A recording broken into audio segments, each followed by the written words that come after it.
Using for loop with slicing list. Using for loop with slicing list.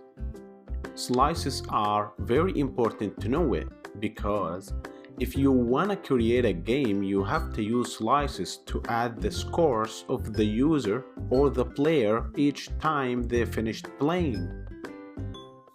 Let's see how.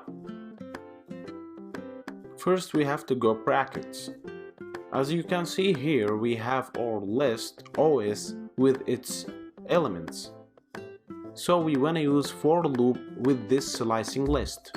But first, I want to print a string sentence called now we are using for loop with slicing list. Then type for OS in OS square bracket. Then in the slicing list, put whatever you need.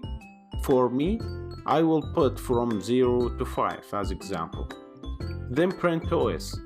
Make sure of the indent after for loop. After that, try that on terminal.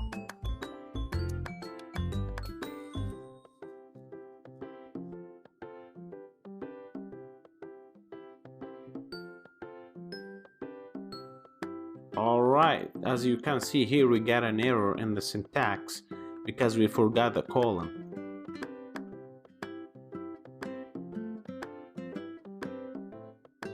Okay, very nice. It's printed well right now. Thanks for watching.